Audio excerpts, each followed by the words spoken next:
Nu vil jeg stilisere noget mere i Skaku, nemlig at lave en analyse af tekstens person- og miljøkarakteristik.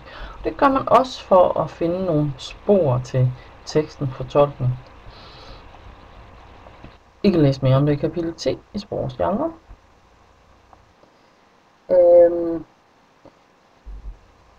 Man skal finde den direkte karakteristik mindst af hovedpersonen, gerne af flere personer. Jeg har så været lidt doven og kun vil finde den direkte karakteristik af Emily M. Og der er det faktisk vigtigt, at man finder alle tekstens tillægsord om Emily M i kronologisk rækkefølge. Og jeg får sådan nogle tillægsord som vild, ligeglad, ikke artig, interesseret i dukken, eller ikke interesseret i dukken, rolig, træt, glad, begejstret, ikke særlig sulten, musestille, forskrækket, vred, bange, vild, hvor havde hun været dum. Altså dum, det er også flere. Der er tillægsord, ikke? Glad, befriet, let og langt væk. Det er de tillægsord, jeg kommer frem til, og de tillægsord, der er brugt, de er jo en meget vigtig del af den direkte karakteristik, altså af den karakteristik, som står i teksten, som man kan finde i teksten. Der kan også godt være nogle forholdsordsforbindelser om en person, dem skal man også finde. Der står, at Emily havde fart på, hun var ikke interesseret i den, interesseret i dukken. For første gang var hun interesseret i dukken her, ikke? Træt af at blive skældt ud i sin gamle barnevogn i dvale. Til sidst ligger hun i dvale, som en lille slange, der venter på bedre tider. Så de her udtryk kan også beskrive personen direkte.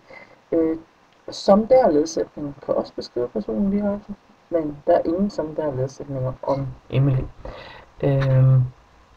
Det er kun, altså nominale grupper, det er kun når moren har synsvinkel, at der er tunge nominale grupper. For eksempel sådan nogen som det artige barn, hun så endnu vil ønske sig. Det er en tung nominal gruppe. Og bliver Emily til det her artige barn? Det er jo så spørgsmålet. Det kunne man jo godt sige, at det gør hun jo sådan set til sidst, for hun bliver til en dukke. Så det her udtryk karakteriserer vel den Emily, som faren og moren inderligt ønskede sig, som de også får til sidst. Når synsvinklen er hos Emily, som den er for det meste, så er der ikke nogen tunge nominalgrupper. Så derfor er der ikke så mange af de her tunge nominalgrupper, der beskriver Emily. Der er kun den der med moren. Så det er den direkte karakteristik af Emily M her.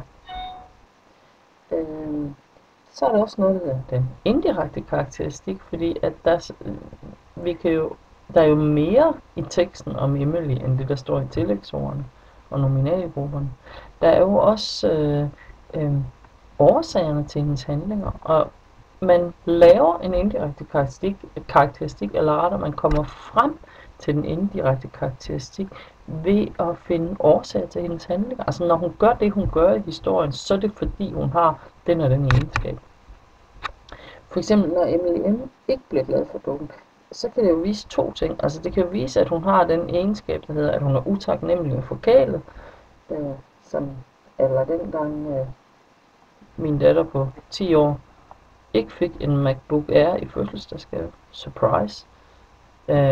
Så sur var hun heller ikke, vel? Men altså, man skal lige, de kan godt blive sure over sådan noget børn, fordi de er så herreforkælet, ikke? Det kunne være en forklaring på, at hun ikke blev glad for dukken, at hun er det. Men det kunne også godt være, at hun, grunden til, at hun ikke blev glad for dukken, det er, at hun er vred over, at moren vil lave hende om.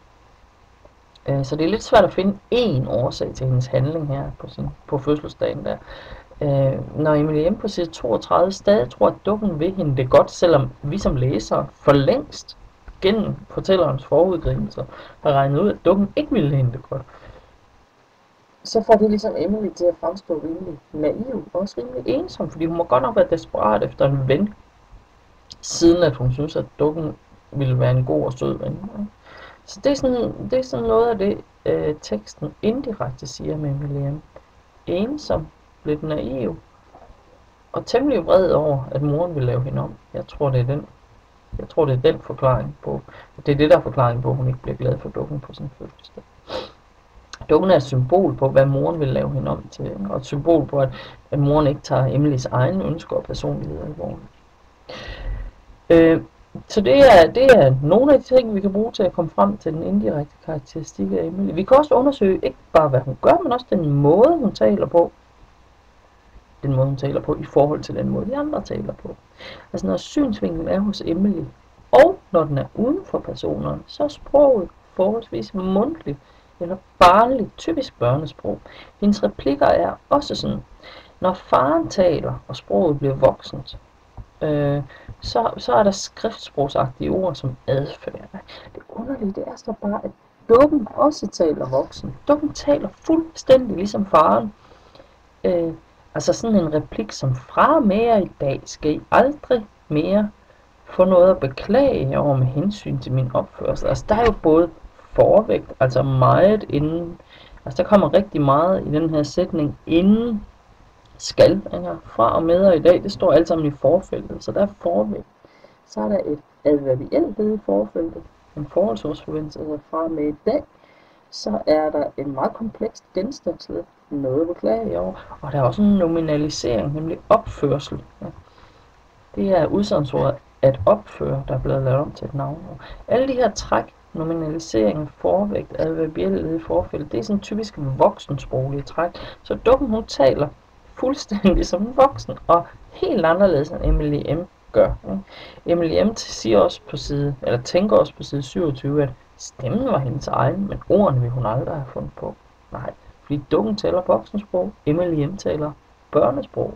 Så Emily M. er barnlig i forhold til dukken. Man kan også sige, at skurken er egentlig en voksen. Dukken er også rent sprogligt set en voksen.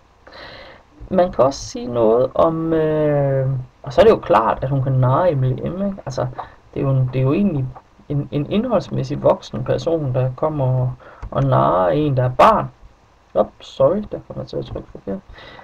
Så det siger de her ting med, hvordan Emily taler, måden Emily taler på, Emilys sprog, siger også noget om hende, ligesom hendes handlinger gør. Man kan også undersøge de metaforer, som der er i teksten, for at finde ud af noget om den indirekte karakteristik af Emily. Emily, hun føler, at kjolen er tung som en rustning. Det er på side 20, og hun føler, at faren er som en vild tyr, da han skiller hende ud. Og til sidst så står der om Emily selv, at hun ligger i dvale som en lille slange, der venter på bedre tider. Det er på side 52. Så kjolen og kravet om at være en lille artig dukke føles som en tung rustning for Emily M. Hun er en pige, der godt kan lide frihed. Det må ligesom være det, vi kan konkludere, for hun kan ikke lide rustninger. Hun kan ikke lide panser, hun kan lide frihed. Men der er noget ondt og dyrisk ved den her familie. Faren bliver sammenlignet med en vild tyr. Til sidst, så er det her onde og dyriske faktisk også med Emily M. selv, for der bliver hun jo sammenlignet med en slange, som er sådan selve symbolet på ondskab. Det var slangen, der fristede Eva i paradiset, sagde jo. Men altså, som en lille slange, der venter på bedre tider. Så hun til sidst er hun ond, faktisk. Hun starter måske nok med at være rimelig naiv, som vi finder ud af, barnlig i sproget, ikke også? Men den her vrede over, at moren ikke ville, at moren prøver at lave hende om, den vrede, den gør, at den lille pige, der før var sådan lidt naiv og troskyldig og ensom, hun udvikler sig til en ond lille hævngærig slange.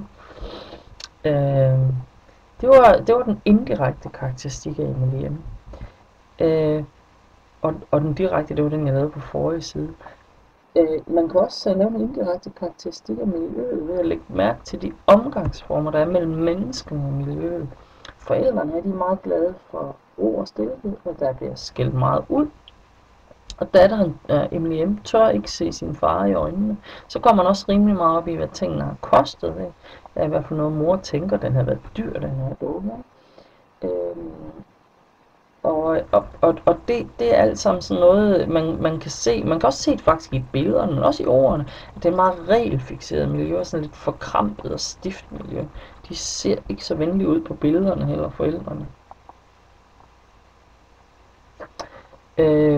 For lige at få overblikket, og så plejer jeg altid at sætte de her karakteristikker ind i direkte og indirekte karakteristikker ind i et skema, altså facitterne kan man sige. Der spørger man, hvad ved jeg om personen, altså i det her tilfælde ved Emily M, og hvor ved vi det fra? Vi fandt jo ud af, at noget af det vidste vi fra en indirekte karakteristik, og noget af det vidste vi fra en direkte karakteristik. Og så deler jeg det op i to ting herovre, ydre og indre egenskaber. Hendes ydre, altså det man kan se, det er, at hun er 10 år. Det får vi direkte at vide. Vi ved også fra tekst, og ikke mindst fra billederne, at hun er sådan ret maskulin i det. Hun er solbrændt, hun er lidt beskidt i starten. Og i slutningen, der er hun bleg, stivlemmet, lille og feminin, står der i teksten.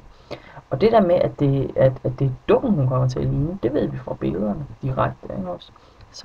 Så det er direkte oplysning om hendes ydre.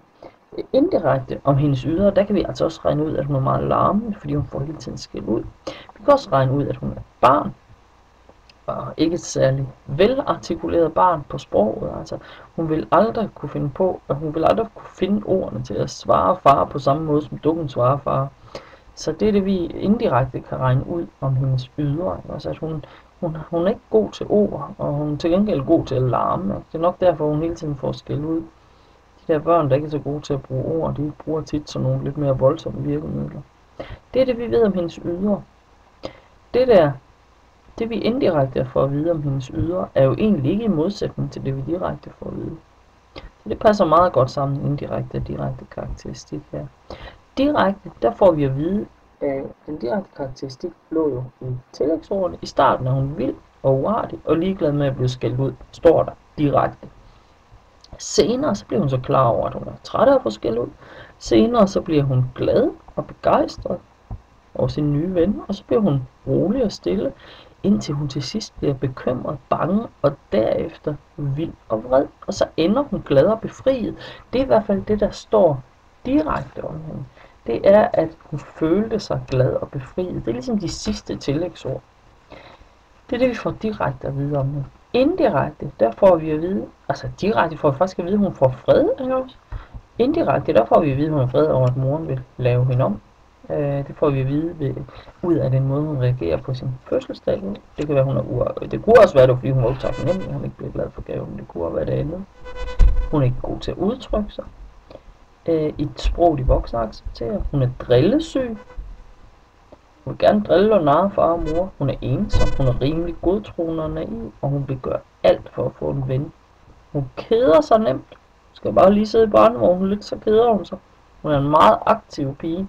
Og til sidst så bliver hun faktisk hævngærig og ond. Hun bliver ikke... Det får vi ikke direkte at vide, men det kan vi regne ud af hendes handling. Hun lå ventet på, at der var en artig pige et eller andet sted, som hun kunne lære et eller andet. Hun vil have hævn. Det kan vi indirekte regne ud fra hendes handling. Så den indirekte og den direkte karakteristik passer ikke ret godt sammen her af hendes inddragelse. De modsiger hinanden. Fortælleren siger, at Emily er glad og befriet til sidst ved at gengive hendes tanker. Men billederne og handling, den aller sidste handling, de siger noget helt andet.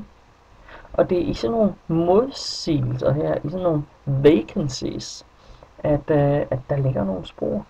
Det her læseren skal ind tænke selv. Det skal I også lære børnene, at når der er noget, der ikke passer, så skal man tænke selv.